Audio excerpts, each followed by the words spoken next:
दशहरा विजयदशमी ये पर्व अश्विनी शुक्ल पक्ष दशमी को मनाया जाता है। भगवान राम ने इसी दिन लंका पर चढ़ाई करके विजय प्राप्त की थी। ज्योति निबंध में लिखा है कि अश्विनी शुक्ल दशमी का तारा उदय होने के समय विजय नामक काल होता है। वे सब कार्य को सिद्ध करने वाला होता है। विजयदशमी का हमारा राष्ट्रीय पर्व है। मुख्य रूप से ये क्षत्रियों का त्यौहार है। दशमी के दिन रामचंद्र जी की सवारी बड़ी सहज धैर्य के साथ निकलती है और रावण वध की लीला का प्रदर्शन होता है। इस दिन नीलकंठ का दर्शन बहुत शुभ माना जाता है। इस संबंध में कथा इस प्रकार है।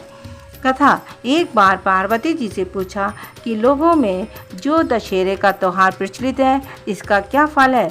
शिव जी ने बताया कि अश्विनी शुक्ल दशमी को सायंकाल में तारा उदय होने के समय विजय नामक काल होता है, जो इस सब इच्छाओं को पूर्ण करने वाला होता है। शत्रु पर विजय प्राप्त करने वाले राजा को इसी समय प्रस्थान करना चाहिए। इस दिन यदि श्रवण नक्षत्र का योग ही हो तो और भी शुभ है।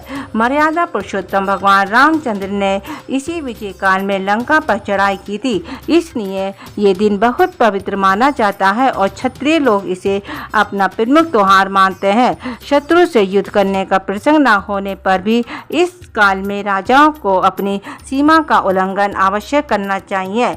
अपने तमाम देव बल को सुसज्जित करके पूर्व दिशा में जाकर शमी वृक्ष का पूजन करना चाहिए।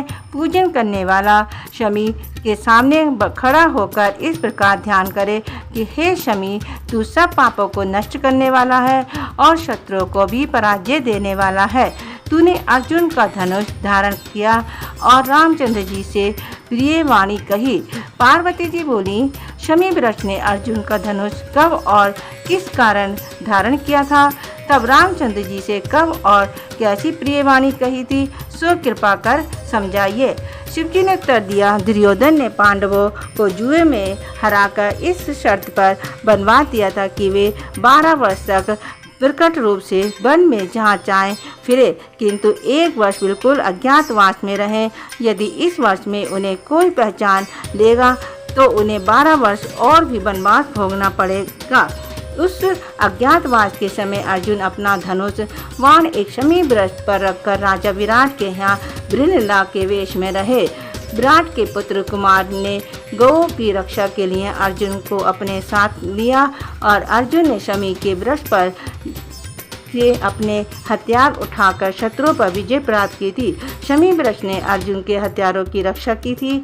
विजयदशमी के दिन रामचंद्र जी के लंका पर चढ़ाई करने के लिए प्रस्थान करने के समय शमी वृक्ष ने कहा था कि आपकी विजय होगी, इसलिए विजय काल में शमी वृक्ष की भी पूजा होती है। एक बार राजा युधिष्ठिर के पूछने पर श्री कृष्ण जी ने उन्हें बताया कि हे राजन, विजयदशमी के दिन राजा को स्वयं अलंकृत होकर अपने दासों और हाथी घोड़ों का श्रृंगार करना चाहिए तथा बाजे गाजे के साथ मंगलाचार करना चाहिए। उसे उस दिन अपने पुरोहित को और साधु लेकर पूर्व दिशा में प्रस्थान करके अपनी सीमा से बाहर जाना चाहिए और वहां वास्तु पूजा करके अष्ट दिक्पालों तथा 5 देवता के वैदिक मंत्रों से पूजा करनी चाहिए।